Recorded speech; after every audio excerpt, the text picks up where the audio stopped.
It's Muppeturgy, and we're ready to get spooky with the Alice Cooper episode of The Muppet Show.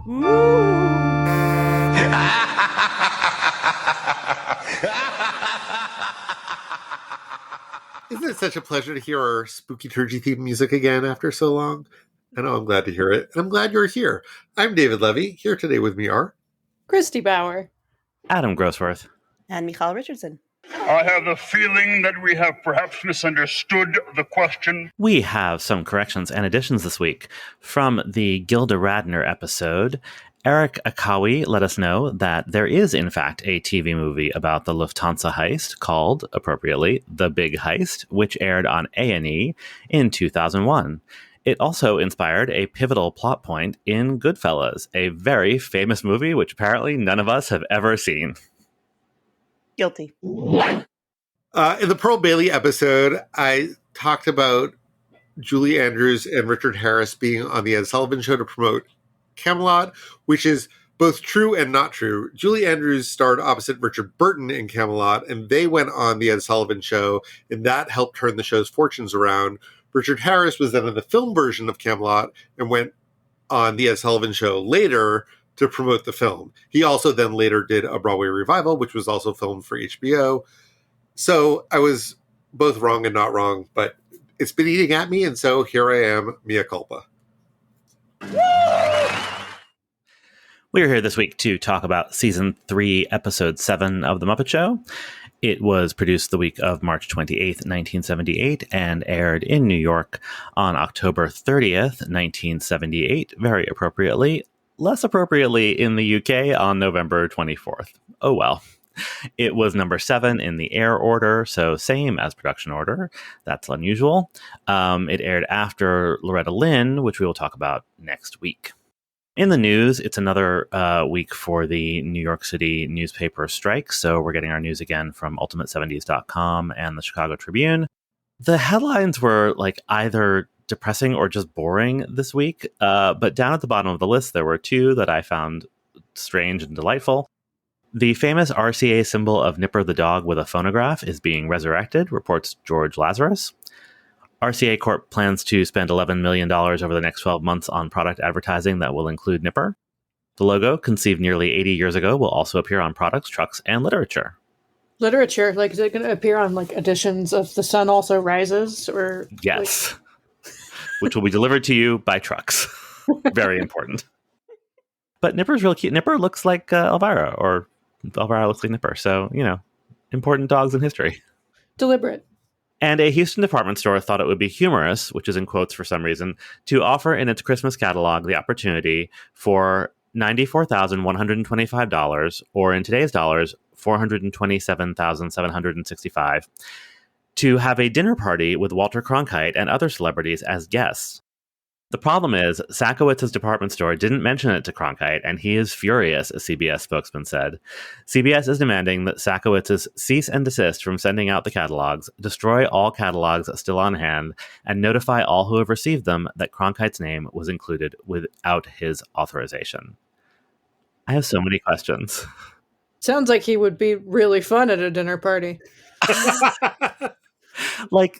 Was it just so expensive that they assumed that nobody would buy it? Yes, that's the joke. Who were the other celebrities? Why didn't they sue? Maybe they didn't know about it. Maybe Cronkite's the only one who got word of it. I guess. What if someone did buy it? Then what? I love the idea of hosting a furious Walter Cronkite. What a great party. Right? It didn't occur to me to try to Google this and see if I could find the ad. I bet there was a disclaimer on it. I'm going to look for it later. But anyway, that's the news, such as it is. On the Cashbox pop charts, the number one song is Hot Child in the City. I looked just because he's the guest. Alice Cooper's How You Gonna See Me Now is number 71. That song is not in this episode. And the number one album is, say it with me, Grease. On TV, following the Muppets on CBS, is It's the Great Pumpkin, Charlie Brown, of course, and the premiere of Puff the Magic Dragon. And in fact-checking that it was in fact the premiere, I learned that the Orlando Magic's mascot is Stuff the Magic Dragon, which was designed by Acme Mascots, which is Bonnie Erickson's company. Yeah, Neat. Muppet designer Bonnie Erickson. It's the Great Pumpkin. Charlie Brown is half melancholy Halloween special, half harrowing World War II film. Oh yeah, I always forget that there's a whole Snoopy. There's a whole section where, I mean, like, Snoopy is like, dressed as the great flying ace, weeping at the piano about Flanders Fields, and I'm just like, what are we doing? Anyway, I watch it every year, and with each passing year, I get more and more perplexed by it. Maybe you should stop. Maybe you should seek the stage rights. Ooh. Maybe you should wait out in the field and see if the Great Pumpkin tells you what to do. He won't. Oh. Speaking of maybe we should stop, on ABC for Halloween, Terror in the Promised Land, a documentary special about training the PLO. Yikes.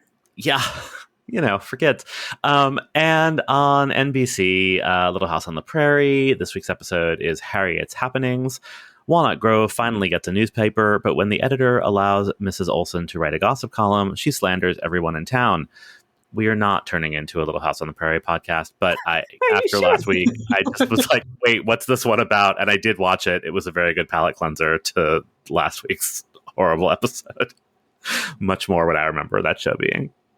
That was followed by the TV movie Summer of My German Soldier, which was based on the 1973 novel of the same name about a Jewish girl in Georgia during World War II who befriends an escaped German prisoner of war. It starred Christine McNichol and Bruce Davidson and Esther Roll, who won an Emmy for the role, as well as Barbara Barry. This title was like super familiar to me, but I actually found very little about it online. I feel like it gets spoken about relatively frequently on Twitter as an example of like, I can't believe this shit. Because every time some new book that asks you to like view the Holocaust through like a sympathetic Nazi's eyes, like they're like, we've been doing this for decades. Like we should know better. Is this one of those books that got assigned to people in school and those people are just a little older than I am, so I never read it?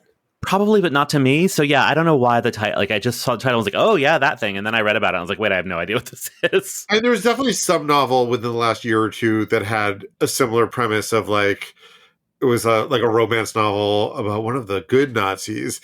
And in the outrage that ensued around that, I feel like this novel got invoked a lot. Gotcha. Mostly, I'm like, why were they shipping the POWs all the way to Georgia from Germany? That doesn't make any sense to me at all, but I'm sure that was not the point. Anyway. You're asking the wrong questions. Yes, I often do. Hey, tonight our special guest star is one of the world's most talented but frightening performers, Alice Cooper. Alice Cooper played King Herod on 2 different recordings of Jesus Christ Superstar. Apparently he was also some sort of rock and roll musician. What up with that? Are you saying Jesus Christ Superstar is not rock and roll?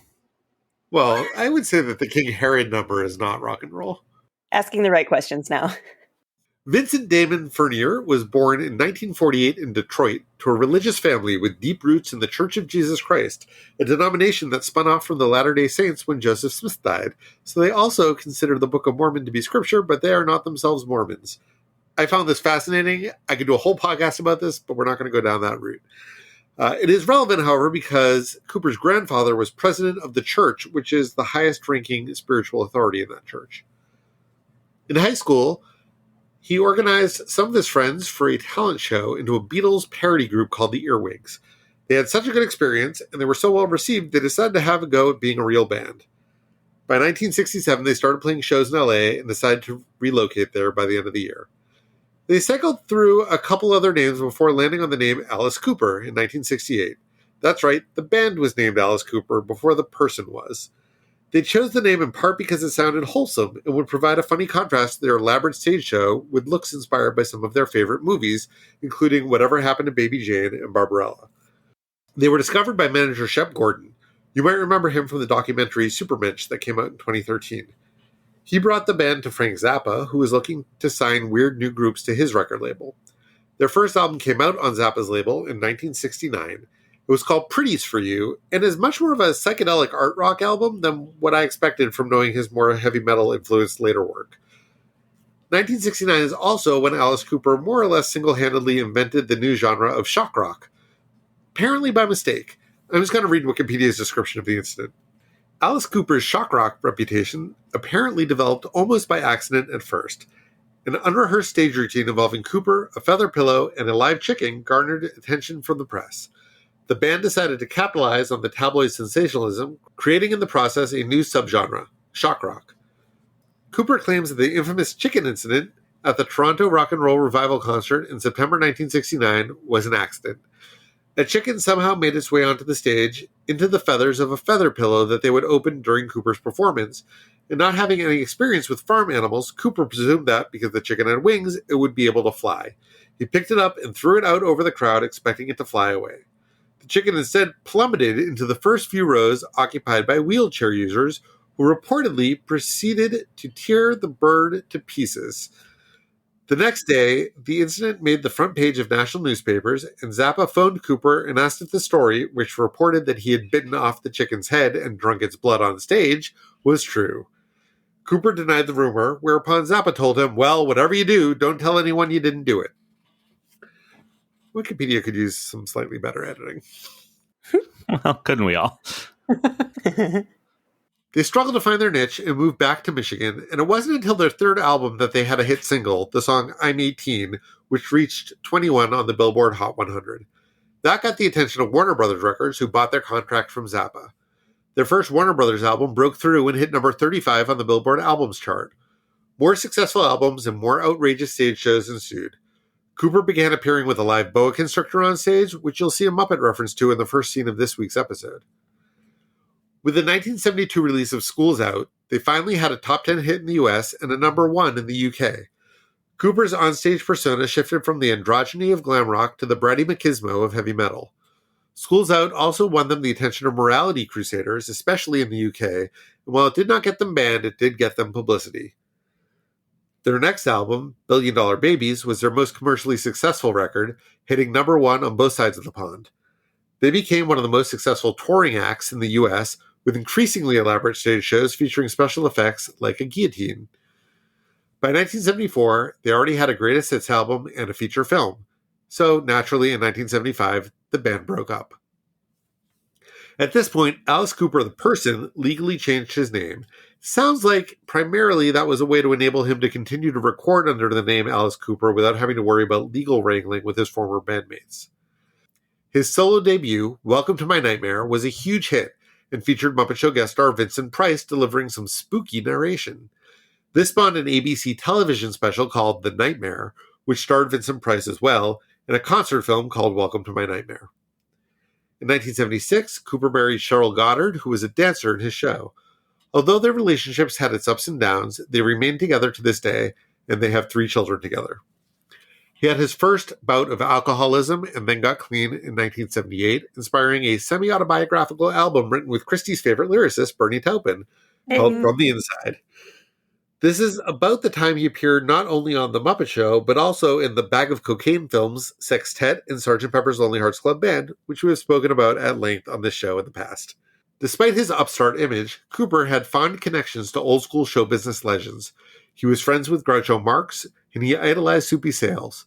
When the Hollywood sign was in need of restoration in the late 70s, Cooper helped lead the fundraising charge, donating more than $27,000 himself and dedicating one of the O's in memory of Groucho. In the 80s, he relapsed with substance abuse, but then got clean for good. Much like Paul Williams, Cooper has gone on to mentor other rock stars who struggle with substance abuse to help them get clean. At some point after that, he became a born-again Christian, but it's not clear exactly when that happened. He also appears to be a Republican, although he's argued in the press that rockers should stay out of politics. Which I think is actually a fairly Republican point of view in itself. He continues to record and to tour to this day. His most recent album came out in February 2021, and his next tour begins this coming September. So that's a not very brief, but also not very comprehensive overview of Alice Cooper's career, because he really has not stopped working from the 60s to today. He has a huge discography, lots of other television appearances and movie cameos and things. Wayne's World is one that sticks out in my head. But, of course, for me, I really primarily know him from The Muppet Show. This episode was paired with a Vincent Price episode on a special Halloween-themed VHS release when I was a kid. So one of the episodes I've seen more than most others. But I'm wondering about the rest of you. What is your relationship to Alice Cooper? Wayne's World. Yeah, the first thing I think of whenever anyone mentions Alice Cooper, I see Alice Cooper is him giving a history lesson on the name of Milwaukee to Wayne and Garth. And I rewatched it earlier today, and it's still very funny. I don't know why I was surprised to learn that he is Midwestern himself. Like, he just seems like he should be British. Huh. But he's so earnest, though. Like, yeah, and like he doesn't have an accent. It's just, I think, just because I associate glam rock with Great Britain, I don't know. And I honestly have never thought too much about Alice Cooper. Well, and so much of his shtick in this era seems to be emulating Ozzy Osbourne. Right. I mean, poorly, but I mean, I think I prefer Alice Cooper to Ozzy Osbourne, so I don't know why I said poorly. But I mean, I think because like he's so doofy. Yep. Like with Ozzy Osbourne, I sort of believe it more, and I think that makes him a good fit for the Muppets. That doofiness, but yeah, he's not really scary. Alice Cooper's kind of like if a Spirit Halloween store became a person. Yeah, yeah. I think Alice Cooper actually broke through before Ozzy Osbourne did, but they were really contemporaries. Like Yeah, they were yeah. coming up at the same time. And it's a similar vibe, but just like executed very differently. Yeah. You know, or like Kiss, but like Kiss have the full makeup to hide their faces. So, And in fact, you know, this upcoming tour he's doing is with Ace Frehley from Kiss. there you go. We're getting into the era of the Muppet Show where I have vague memories of watching these episodes, if not in first run, then in very early reruns. And I don't really remember anything about this episode from that time. But I like Alice Cooper is a person who the Muppet Show told me was famous, therefore he was famous. Like this is my association with him. And then later Jesus Christ Superstar, but it's like, oh, he's that guy from the Muppet Show. That's it. Like, that's the whole association. I forgot he was in Wayne's World. Yeah, I mostly just think about this episode. I'm aware of his music, and I'm aware that he's done other stuff. I do feel it's important to note, for anyone who wasn't doing math at the beginning of the bio, that he was 30 when he did this. I would have guessed 50. Don't do drugs, kids. Like, he's very nimble. He's very limber. He's very physical. He's a little wrinkly. But this is not the face of a 30-year-old. And I am saying that as a 46-year-old. It's not buying it. But he's still around and hosting a podcast. Yeah. It's doing great. David, what do you think of the episode?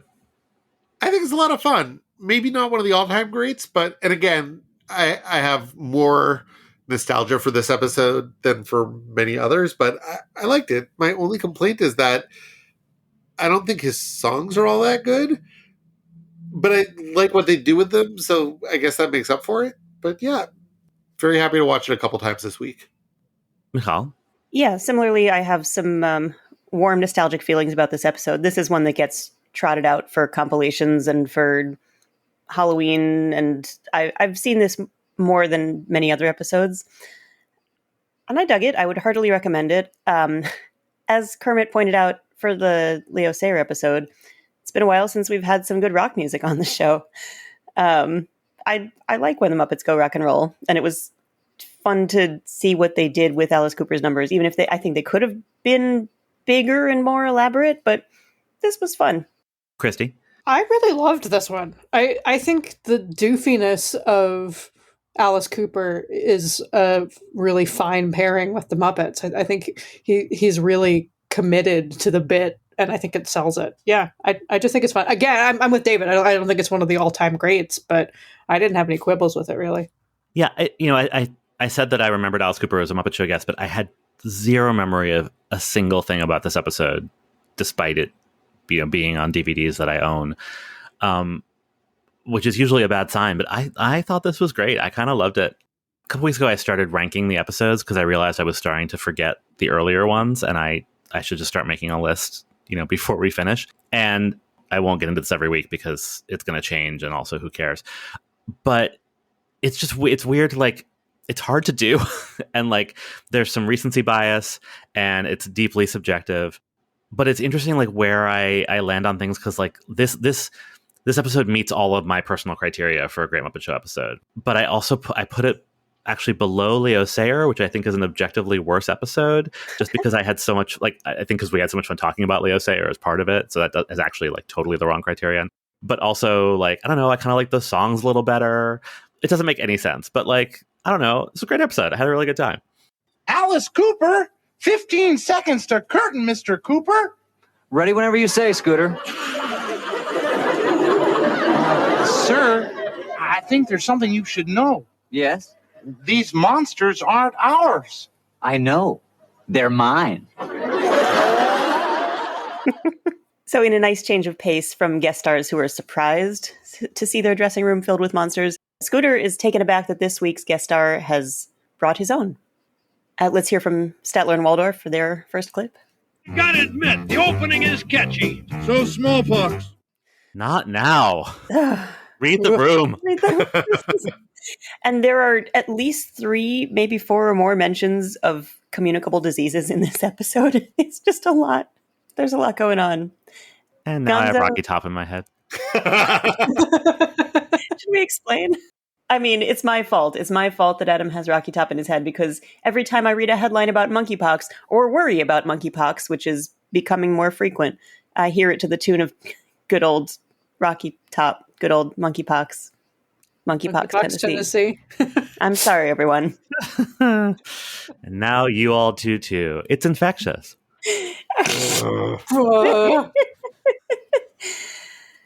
Gonzo blows his trumpet and successfully produces a wavy blue apparition. It's pretty. Ghost Pope. It's surprising. Yep. We've found a pope. It's whoever's a blue ghost. Muppet Show backstage. Okay, so here's the theme this week. As much as Alice Cooper is doofy and approachable and works really well with the Muppets are scared stiff of him. Here's what we hear from Kermit at the top. Very special guest star, Alice Cooper. That was Kermit doing a little gulp and shudder thing. It's a little hard to hear with the applause, but I made a GIF for the webpage, which you should check out because it's real cute. It's very cute. And also the whole backstage is decorated with the Halloween campy type decor, but everybody's really freaked out about it. Boy, it wasn't spooky like this when Julie Andrews did the show. So you may wonder, as I've been wondering, why a cast of monsters and weirdos and talking pigs would be thrown off by a shock rocker who's not all that shocking. But maybe it's justified because things take a sinister turn pretty quickly. Oh, this clip happens while there's a William Tell act on stage, so there are arrows flying into the backstage everywhere. Yes, I have a friend that runs a service. He could guarantee to make you a rock star. Yeah, well, when I said I wanted to be a rock star, I was just sort of half kidding. I mean, I'd like to be an astronaut, too. Well, then just cross out the word rock star and write in astronaut. I don't think I want anything to do with it. Well, looks like you're stuck with it, doesn't it? You must be kidding. Why, how can he guarantee that? And what must it cost? So, yeah, Alice has presented Kermit with a contract from his friend that is now pinned to the wall with an arrow. The William Tell's son puppet is the creepiest thing I've ever seen. As humanoid Why do Muppets you find often it are. creepy? His face, it's that human Muppet. But the shape of the face overall, like some of those just don't feel Muppety. It's very smushy. I didn't care for it. It's fair. Also, do we know how they're doing the arrow effect? Because it really looked like they were just shooting arrows into the wall. That's what I assumed they were doing. Yeah. I mean, could be. After this all happens, Kermit looks at the camera and says, weird show, which I liked was a little callback to a recurring bit from season 1 where he used to say cute, whatever. Cute idea. Right, which we found annoying at the time, but now that we've had some space from it, it was like a nice visit with an old friend. I didn't find it annoying at the time. Yeah, I always liked it. Just why I've kept it in the soundboard. I think I've found it cute. Anyway, it's all good, clean, satanic fun until Gonzo finds his contract pinned to the wall with an arrow. That just belongs to Alice. That's you know the Faust story? No. Lazy. Faust sold his soul to the devil and in return became very rich and very famous. And Alice says that this is that kind of a contract. Really? Where do I sign? I've got to get a pen. Hey, give me a pen. Look, and I'll give you a chicken for a pen. I'll give you all my chickens for a pen. I'll sell my soul for a pen. No, I have other plans for that. You know, for kids. I feel like when we were kids, there were so many children's programs that used the Faust legend as their organizing principle. And I remember at the time thinking, like, I don't get it. I'm not doing anything with my soul. Like, have it. I want to be a rock star or whatever. Like, I'm a gonzo. Yeah, I mean, the whole concept of selling your soul to the devil was like so prevalent. But I think because they never explained what that meant, because that's where it gets scary. Or maybe they just assumed that everyone was Christian and got gave hell stuff at home, which it's also where it gets religious, which I never got. So like I didn't understand what it meant. Like that it meant like, oh, then you would spend all eternity like being tortured in hell. Like no one explained that part to me. So I was just like, sure, take it. Yeah, I guess if you stop to think about it, it doesn't sound worth it. Like it's hard to make the story work unless you're, 80-ish years on this earth seem much more important than eternity. I don't know. Well, I mean, I think that the classic story is that whoever's selling their soul assumes that they can outsmart the devil and get it back. Right. Oh, that'd be clever. I guess whatever media you were consuming at the time just never filtered its way to me. So I've not thought about the Faust story all that much. It's something about specifically saying, the Faust story is what stuck out to me, not the selling the soul. That's what made it seem particularly funny in this not really children's show, but come on, it's a children's show. I mean, what's funny is that Gonzo says, "Where do I sign?" That it sounds amazing to him. Right. What's weird is, given the context, you would think that Kermit would just say, like damn Yankees. Right. It would have been pretty funny if Gonzo had been like, "Oh, like Dr. Faustus by Christopher Marlowe." Oh, like that book that Melchior gets in trouble for reading in Spring Awakening? There's a quick moment in the dressing room where Sam the Eagle addresses Alice Cooper. Let me come right to the point. You, sir, are a demented, sick, degenerate, barbaric, naughty freako. Why, thank you. What is Sam hoping to get out of this conversation? I think he just needs to make his feelings clear. Yeah, Sam got a Sam. But I love this scene because while Sam is doing this, Alice is at the vanity fixing his eye makeup. And so first of all, I just like that because it's like he can't even be bothered to really engage with Sam. He's just doing his eye makeup. But I also think that it's a subtle way to send the message to kids who might be viewing that, like, this is a stage act. Like, he is putting on makeup. He's not, like, really a creepy demon who has black marks on his face. I don't know if that's intentional or not, but it felt intentional to me. In another dressing room scene, Miss Piggy shares a tender song with Alice Cooper, only to discover that in supposedly making her beautiful, Alice has magically transformed her into a monster. Pardon-moi, Alissimo?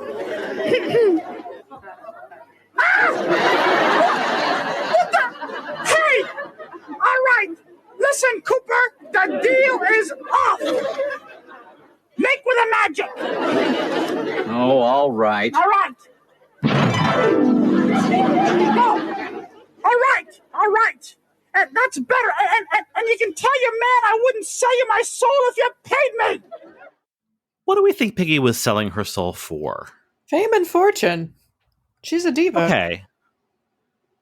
That makes sense. But there was some kind of con happening there. Like, before they sing their song, Alice Cooper does this incantation over a candle. Right. Then they sing a song where he's what looks like singing with a monster named Beaky, which turns out we find out after the song to be Piggy. So... yeah, and the incantation is about, like, how she'll be beautiful and nobody will ever call her ugly again. So it sort of seems like that's what she wished for, but Piggy would never wish for that because she already thinks she's beautiful. No, but the part about not getting shit from other people does feel like a thing that Piggy in her like most private of places would wish for. Possibly. And then also that scene is a love scene. We'll get into it when we talk about the song, but I'm also like, is this what she sold her soul to be with Alice Cooper? Because that seems out of character. It just felt like it fell apart a little. Like the song is great and the reveal is great, but then the second you think about it, it's like, Is the song great? I mean, no. Well, no, we'll get to it. It's fun. I really enjoyed the scene of the song. We'll get there in a minute. And that reveal is really funny, but then I'm like, wait, what was Miss Piggy, of all people, selling her soul for? Especially in the context that we've just watched. That's the part that I didn't really understand. It does leave a lot of open questions. Yeah. It is cute that Alice Cooper then goes to a little two-way radio and says, boss, I couldn't make a sale. And the radio catches fire because his boss is angry with him. I also like how they, and I guess this is part of why they say the Faust story also, they never say the word devil in the entire episode. I guess not. The devil will feature on The Muppet Show. And he's in a devil costume in School's Out. But they say, you know, they sell my soul, but not to who. And he says, I have a friend. He says boss. And they reference Faust, but they never actually say the devil or Satan or any of that, which I'm sure is a very deliberate choice. Yeah, let's get to the episode closing. We hear Gonzo's voice booming over the theater, and we might worry briefly that Alice Cooper might have made a sale after all. It's been a real pleasure. This is the voice of doom! Sounds more like the voice of Gonzo. Gonzo, is that the contract with the devil? Oh, no, Kermit, it's worse than that. This is the bill from special effects. And all the monsters and Alice Cooper do this, like, forehead palm thing. It's very cute.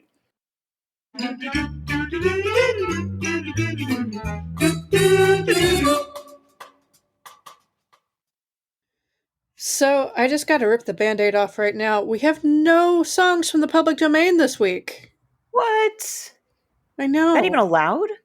It's sad. And expensive. But, you know. We'll get through it. Better luck next week, public domain. What we do have is a lot of Alice Cooper songs. Strap in.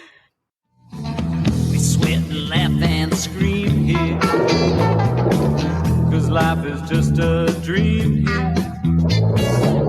You know inside you feel right at home. Yeah. Welcome to my breakdown. Yeah.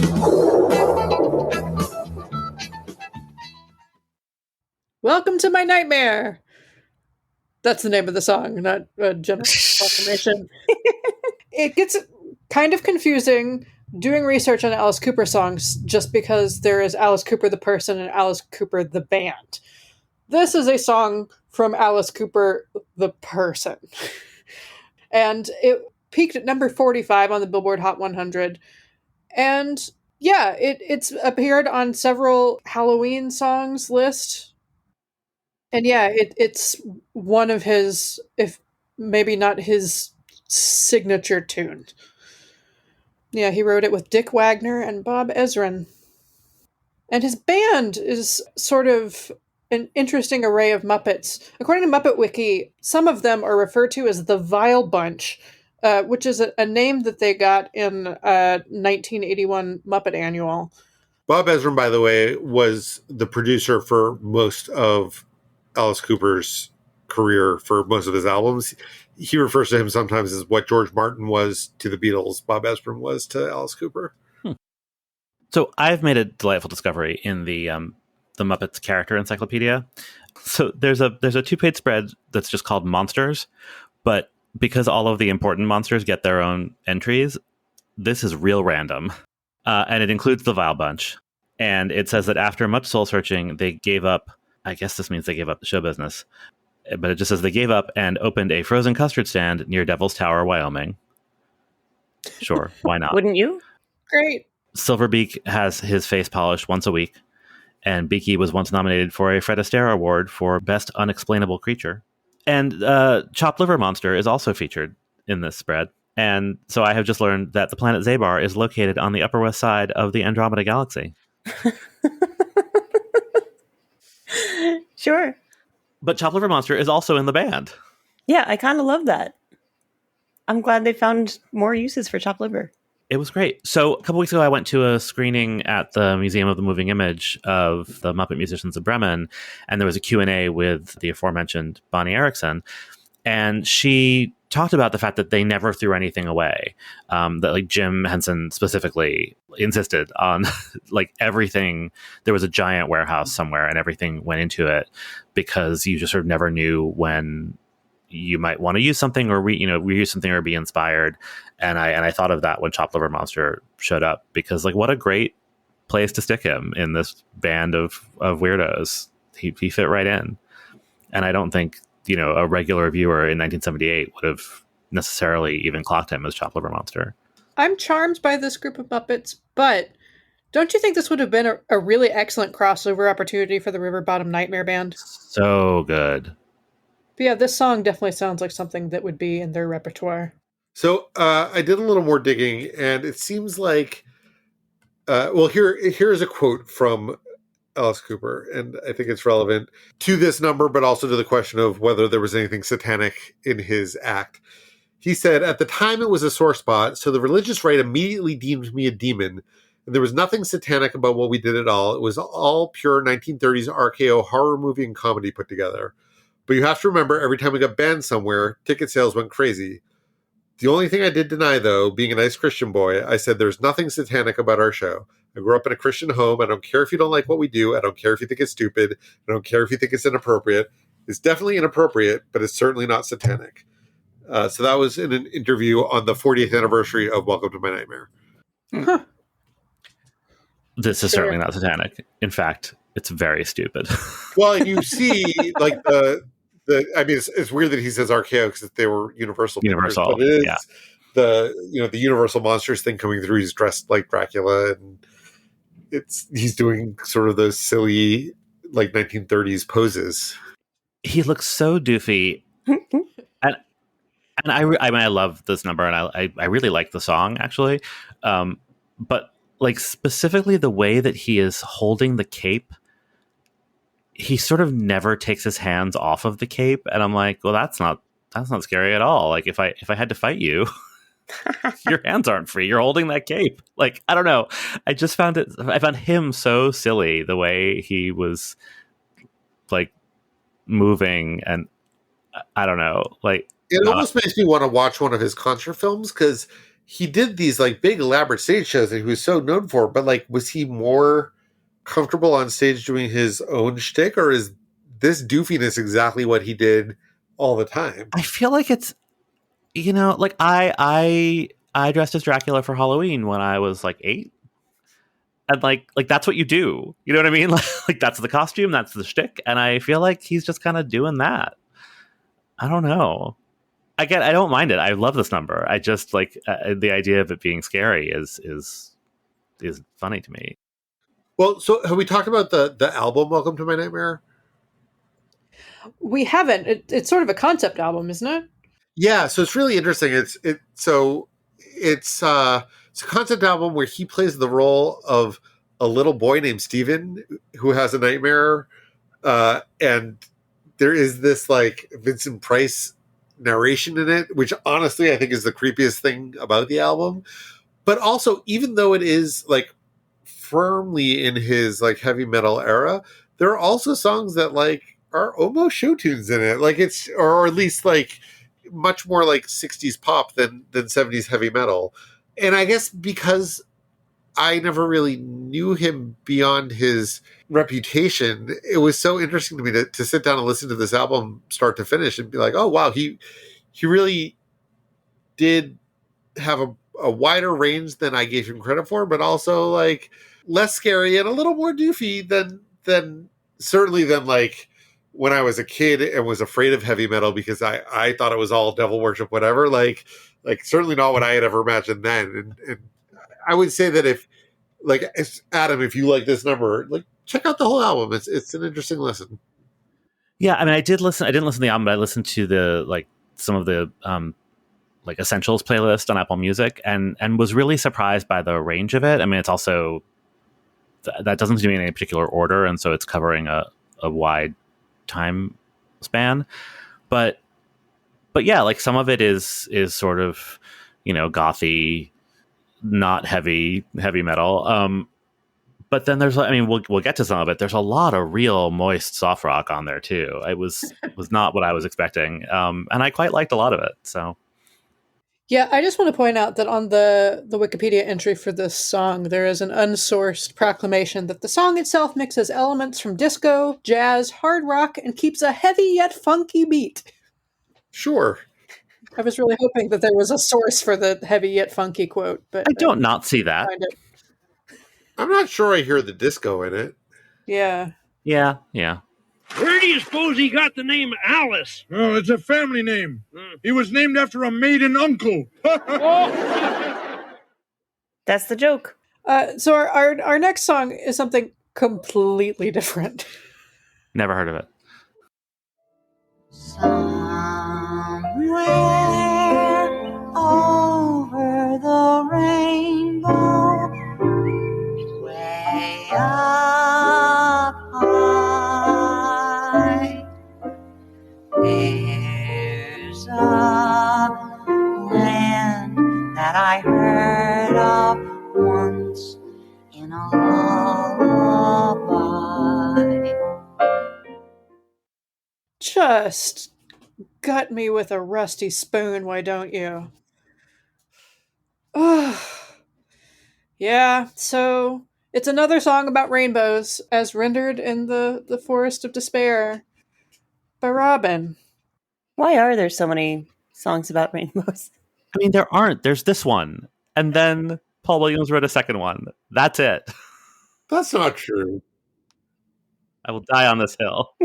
I'm always chasing rainbows. There's a rainbow around my shoulder. Okay, and what's on the other side, though?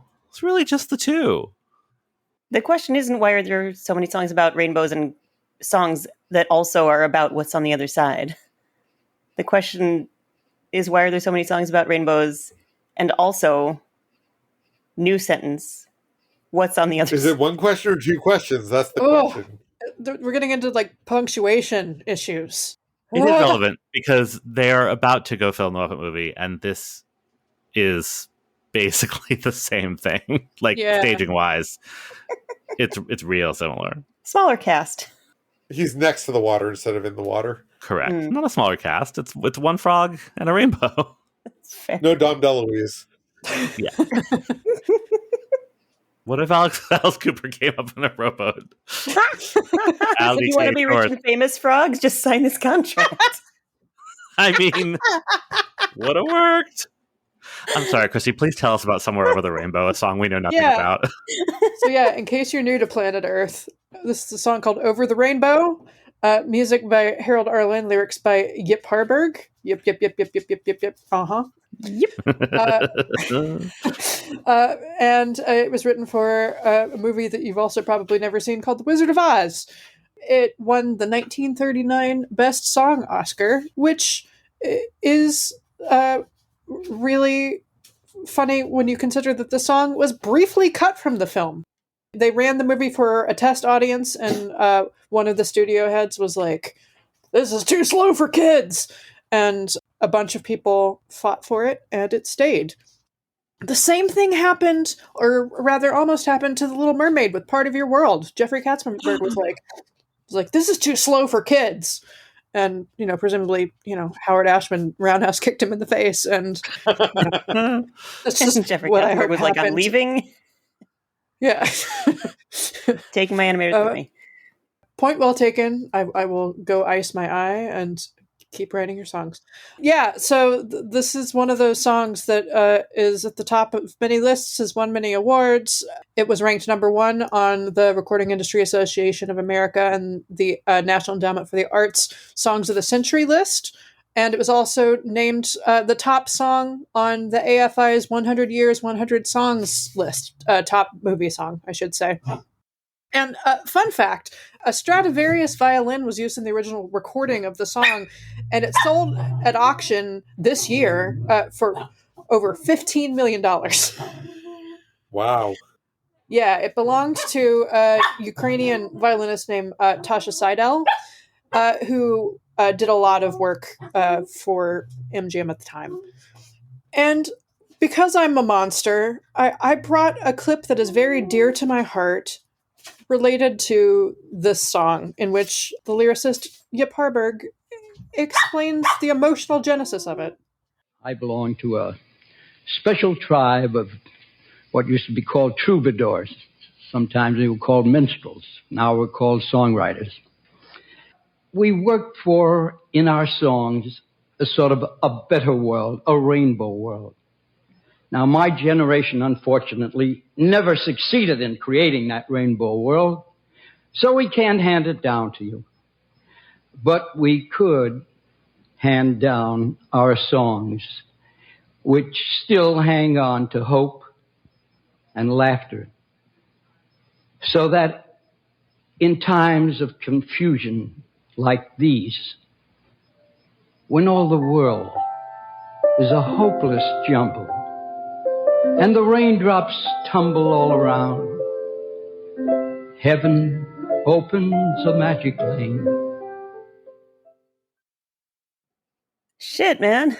Yeah, and then he proceeds to sing the whole song, and it makes me weep.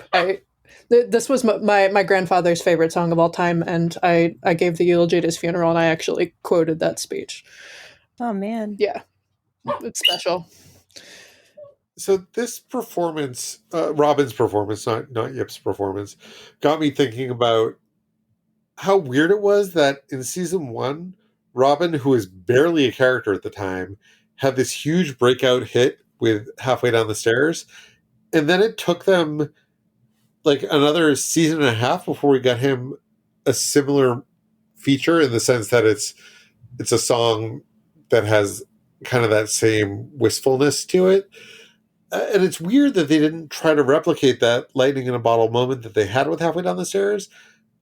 I don't think that this is intended to do that. I think this is actually just they wanted something to contrast the rest of the spooky episode, and this is about as far away from that as you can get. But it probably says something about how like Jim had his eye on like the creative project and not the commercial project, that we didn't get 100 other songs between then and now of Robin doing sort of treacly children's songs. Yeah. How many other Robin features have we had? Just I'm 5, right? Well, Two Lost Souls. Yeah, but that's a duet. I mean, like they called her Mariah.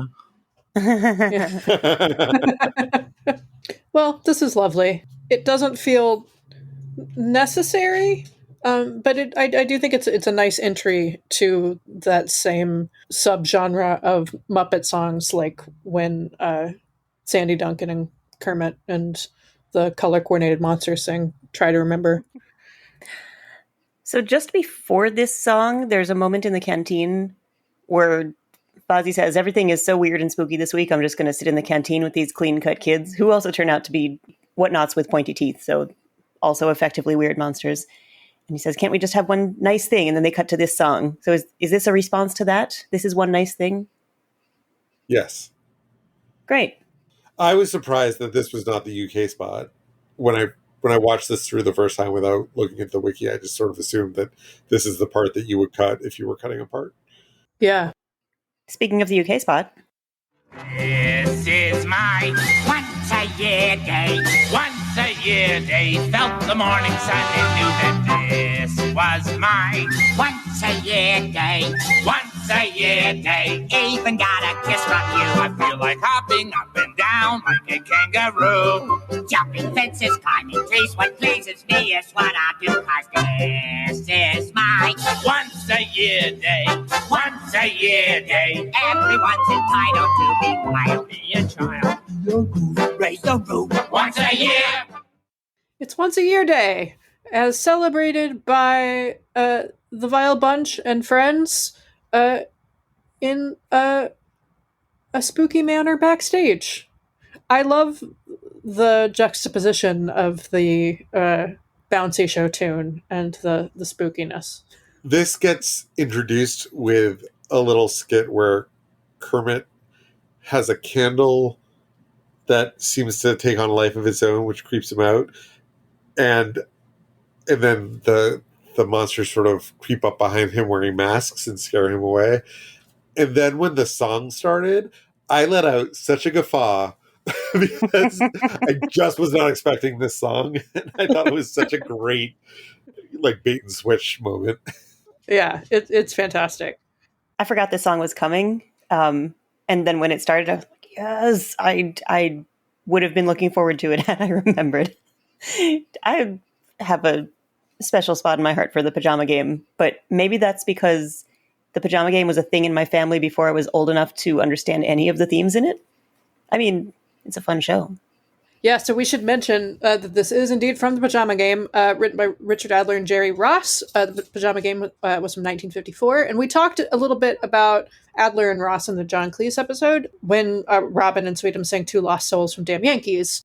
This was the tragic partnership that only had the two big hits because Jerry Ross died at age 29 in 1955. But that's a bummer, but this number is not. This number is great. And brings out a lot of our favorite heavy hitters, so to speak, including Thog. Yay! Thog, who was performed here by Steve Whitmire in his first performance on The Muppet Show. When the candle is moving around the desk, Kermit blows it out, and despite being very scared, does take a moment to look at the camera and say, "Think about that, friends," like he did when he drank the milk in season 1, which is a good bit. I watched it twice and couldn't figure it out. And then when I was making GIFs, I could see the angle of where it was being blown out from and that it was wrong. But it's good. Good job, Muppets. I was convinced. No, it is very convincing. Like, even if you're looking for it, it's pretty hard to spot. It is a great number.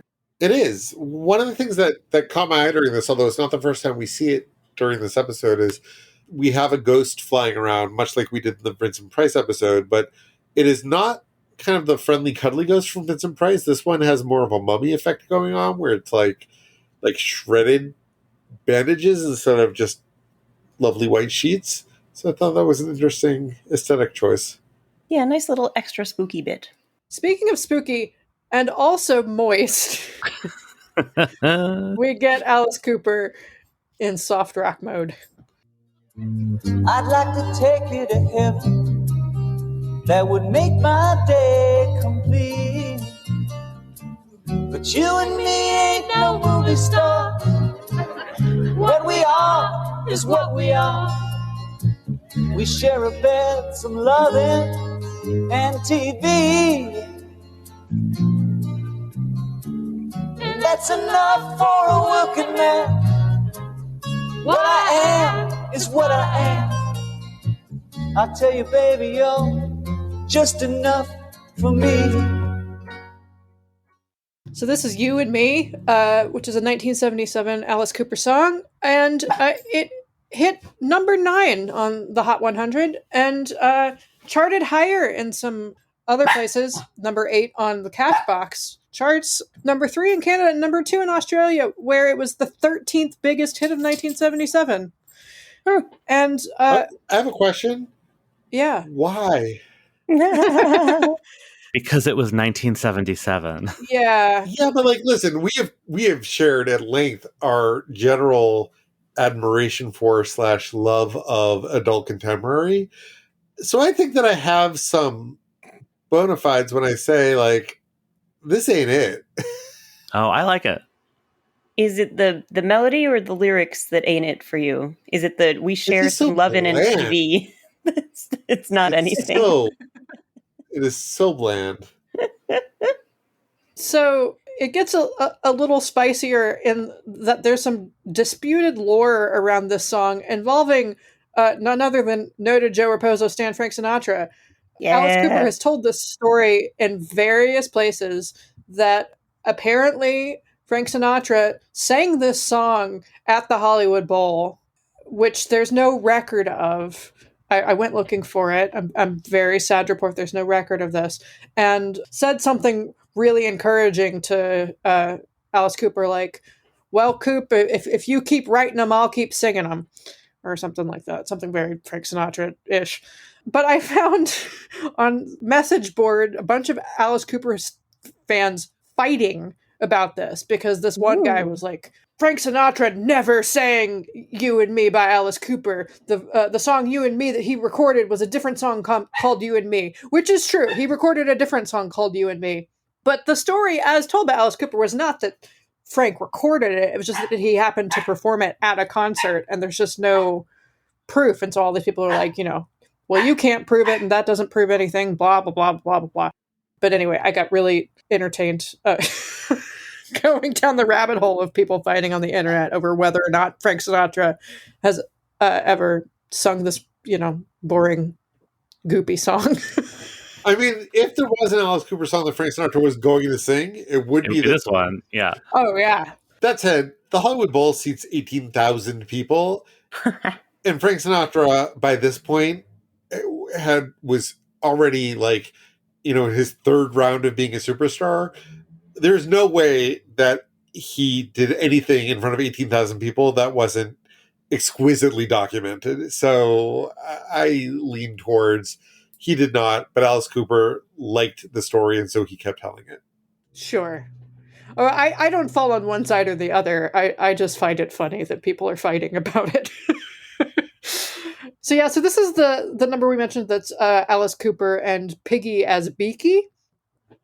And Beaky is a wild puppet. Beaky to me looks like if you were tasked with the job of constructing Big Bird from memory, but your own tools were from the dumpster behind a Party City. That's so accurate. So the Star Trek episode, The Cage? Yes. No. It's like that. The Telosians put her together after an accident. This is the nerdiest thing I've ever said on this podcast, which is saying a lot. They did the best they could do. It's not a well-constructed puppet. It's interesting. It's so interesting, but it looks like it could fall apart if you look at it wrong. Yeah. It really does.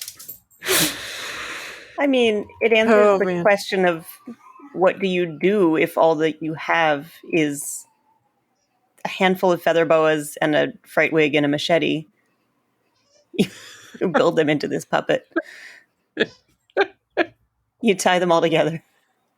I do love, does it have legs? Because it's like lying down, and it seems like it has arms and legs. They're all just feather boas. You can't tell what direction anything is going in. But it has a sprawling everywhere. quality that I really like. Yeah. I mean, it's definitely something that Bruce Forsyth would want to fuck. I know that.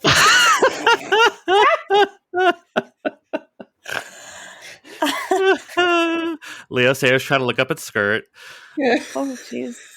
What I appreciate about this scene, especially after Leo Sayer climbing a tree and Chris Christopherson and Rita Coolidge doing whatever was happening in that bar, is that this is the thing, right? This number, this is a song about sex, and that's what's Television. happening. And, Yeah. I mean, I want to talk about the lyrics in a second, but they're about to do something, and it's a little weird for a lot of reasons, but I appreciate that they're finally just not pretending that it's a song about some forest animals. So there are two things that really jumped out at me about this scene. One is that this is taking place in the dressing room, which has been mostly redressed with, skulls and candles and things to make it more Alice Cooper-y, but it still has all the regular Muppet Show stuff there too. So there is a framed photo of Scooter right over Alice Cooper's head for this entire number, which Just is totally watching. full focus. Why would why would that be there at all? I don't know. It's so weird. And then also the singing voice for Beaky is Louise Gold, which I think is smart for two reasons. One, because she's a much better singer for this kind of number than Frank Oz is. And I think it helps land the surprise of the reveal when it turns out that Beaky is actually Piggy, because obviously when she speaks with Piggy's voice. Yeah, for most of the number, you think this is just some monster that Alice Cooper got back to his dressing room. And then it turns out not to be. The lyrics to the song this whole vibe is so at odds with the Alice Cooper goth scary stuff, because it's not just like a moist love song. It's like, it's so mundane, like on purpose, right? Like that's the story of the song, right? But you and me ain't no movie stars. What we are is what we are. We share a bed, some popcorn, and TV. There's something about a working man in there. That's enough for a working man. What I am is what I am. And I tell you, babe, you're just enough for me. Like, this is not, the character in the song is not a rock star, let alone whatever persona Alice Cooper is putting on. And I'm so fascinated by that. By fascinated, do you mean bored? A little. I feel like I like this song much better than the rest of you, but yeah, a little. It's a little slow. Yeah, it's a little sleepy. Well, the good news is our closing number absolutely is going to wake us up. All right. Well, we got no class. If we got no principle. If we got no innocence. We can't even think of a word to rhyme. School out forever. School out for summer. School's out! Okay, so before we talk about this song, I just have a really funny memory involving this song, which is that there was one year, last day of school, my dad picked my brother and me up from school, and he was singing this song, but it was one of those things where, like, he started making up words, and for years I didn't realize that he'd made up words. It was just like one of those things where it was like, you know, he sang, school's out for summer, school's out forever. And the only thing that I remember is no socks for next week. And I was like, what? And like, it was just like progressive, like, yeah, exactly. It was like, it just went on and on and on. And at the time I was like, that can't be the song, can it? But anyway, so I was I was disappointed that no socks for next week was not in there.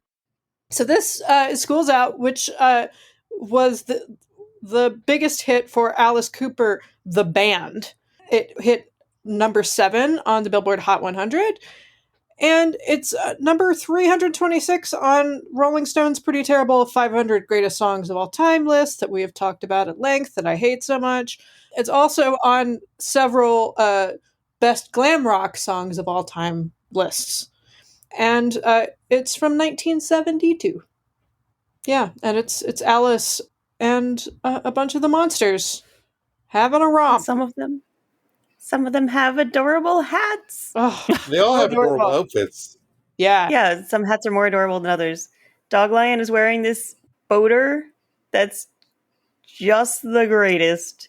And Thog has this little puffy cap. What do you call that kind of thing? It's really cute. Like a tam? Maybe, but like poofier. Their hats are my favorite Muppets of the week. They're so great. I don't understand why the clean cut kids from the canteen aren't in this. Yeah. Like they were only in that like 2-second bit. Yeah, just to emphasize how everything is weird this week. Yeah. Can't put in all the monsters. Yeah. They're literal children. Seems like they should be in the school number. That's fair. I chose that clip because of the lyric about the rhyming, just because like I appreciate how Alice Cooper is in on the joke. Yeah. Yeah. Right. Like it just goes to everything we've been saying about his persona. He is also, there's another really awkward costume moment in this. Are we talking about the Cookie Monster's tail sticking out through his shorts? Because that's really freaking awkward. No. Does he not have, I meant Alice Cooper. Does he not have a hole for the tail? Is it he does, but it's awkward. It's ugly. It's tails through shorts. Don't tail shame him. It's not the tail that's ugly. It's the way the shorts are constructed that are ugly. It's hard to find clothes for some people, some body types, David. I suppose. No, Alice Cooper starts this wearing like a cap and gown, very Pink Floyd, The Wall, and then he removes it to reveal this devil costume. But he like telegraphs that he's going to rip it off for like 10 minutes. And then when he does, it's actually not very, very deft. And then he does this very cute stage dive, like rolls over the backs of the monsters. Yeah, he does a little body surf for a split second. Yeah, but it's just like, again, like he seems like a very awkward human being in a way that I find very charming, but that is at odds with the whole spooky, scary persona. Also, it's ostensibly a devil costume, but it looks very Richard Simmons. Yes, by devil costume I mean red leotard, unitard with a tail, with the tail and glued onto it. There's some fabulous boots that are part of this ensemble. The boots are great. It's also got holes in it. I guess he's just been through some shit. Or he used to have tails. Badass because he's wearing ripped clothes. Exactly. We cannot talk about outfits without also discussing Mean Mama dressed up as a cheerleader, which really, I think, takes this puppet to a new level. Tell us more. Great. She's got pom-poms, she's got a bow, she's got a big M for the Muppet School, I guess. Or Monster, or, yeah. Something like that. Mean Mama University. Right. I mean, the M is multi-purpose. I have a vintage tin that along the sides of it has Piggy in a similar cheerleader outfit with the M. So nice. Presumably M for Muppets. This whole number just made me want to see this exact lineup of Muppets remake Grease 2. Do you have a cast in mind? Nope. Just put them in there and let them sort it out. And I think it's largely that the opening number of Grease 2 is called Back to School, so it always felt to me like a response song to this song. School wasn't out forever. We lied. Right. Never mind that jazz. Listen, Turkey. What? And get out of show business? So in show business this week, we're going to continue our contagion motif. In Muppet Labs, Bunsen has rendered the microscope obsolete. With the new Muppet Labs germ enlarger, studying germs has become much easier, or has it? For years, scientists have had to study teensy-weensy germs under a powerful microscope. But now, the germ enlarger makes the microscope obsolete.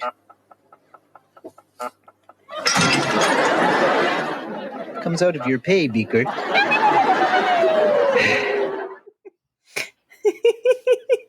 Beaker just tosses a microscope over his shoulder and is then admonished right after Bunsen said this was obsolete. Yes, the germ that they have in a dish gets enlarged.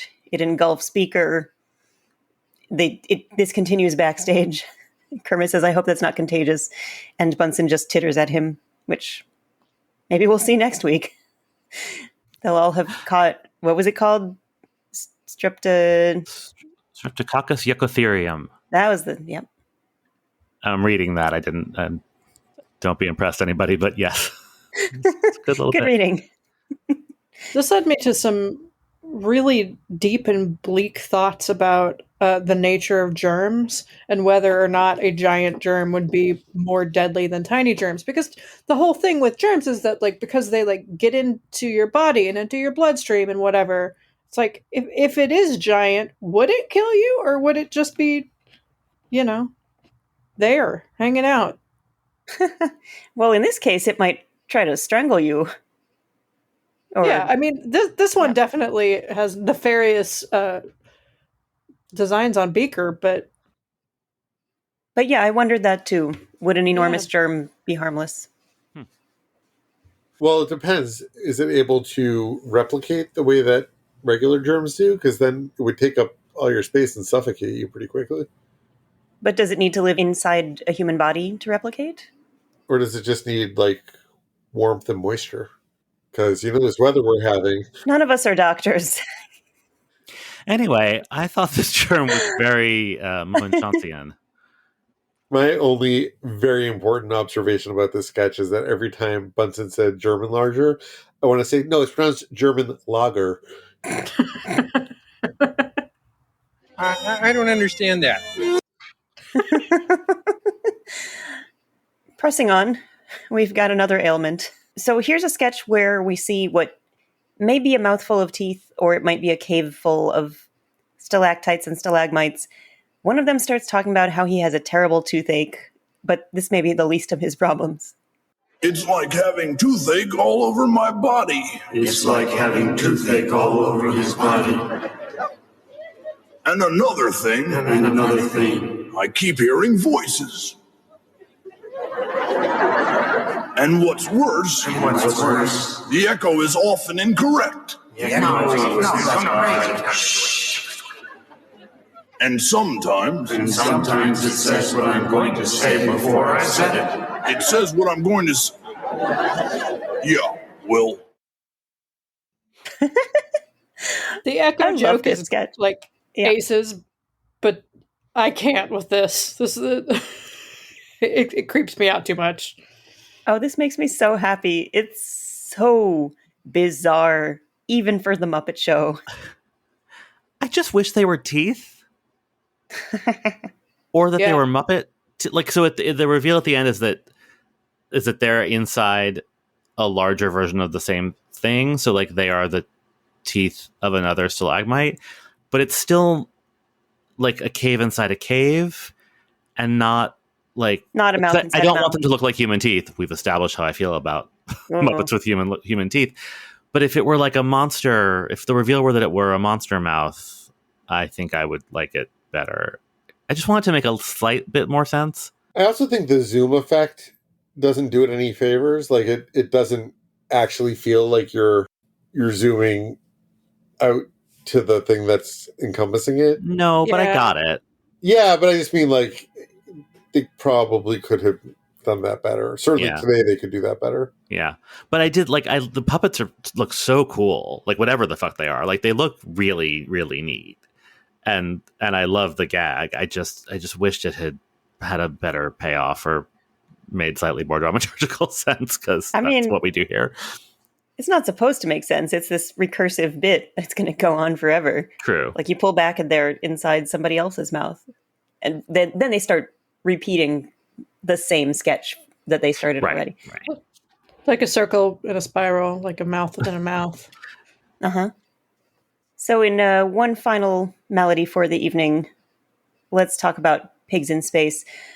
On the Swine Trek, Captain Link Hogthrob is suffering from a mysterious space disease, and as unpleasant as I find Link, it is actually really disconcerting to see him writhing around. But yeah, let's listen. Oh, Doctor, does he stand a chance? Well, I hesitate to try this shock treatment. It's very dangerous and it could kill him. Oh, is there no alternative? Well, you could give him mouth-to-mouth resuscitation. You connect the wires, I'll throw the switch. They perform this procedure. And can you guys help me explain what this looks like? It's like Link becomes a digital white outline of himself. I think that's a very good explanation. Okay. There's probably a technical term for that camera effect, but I don't know what it is. Yeah, it's some camera effect. Like it's not it's not hand animated. There's something it's generating like a heat map or something. Yeah. Part of me wonders if they discovered this effect by mistake. Like it feels like, like an inverse of a different camera effect. You know what I mean? Yes. Unfortunately, even though Link is cured and he now feels more like himself, he has turned into what he calls a shell of his former self. His new condition is extremely contagious. He tries kissing Piggy, and transmits it to her. She becomes an outline as well. She punches Strange Pork and that gives it to him. The spaceship gets it too. The spaceship is this cool purple outline around them. So I guess that's it for them. They're going to be outlines forever. Mysterious space disease wins. So that was Alice Cooper. You should see his sister, James Fenimore. So I had to look up James Fenimore Cooper.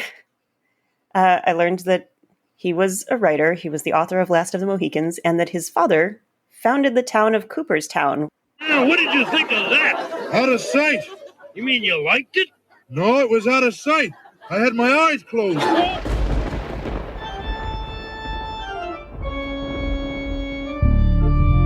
Thanks for listening to this episode of Muppeturgy. Tune in next week to hear our discussion about the Loretta Lynn episode of The Muppet Show with our special guest stars, Sam Schultz and Matthew Gatiss from the Commitment Podcast. You can find us on Twitter, Instagram, and Facebook at Muppeturgy or on the web at Muppeturgy.com. Our theme music was composed and performed by Christy Bauer. Our show logo was created by Todd Brian Backus, and this episode was edited by me, David Levy.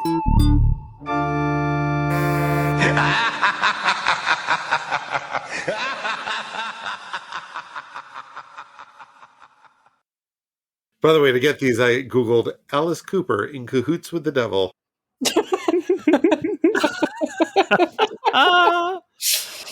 Oh, speaking of in cahoots with the devil.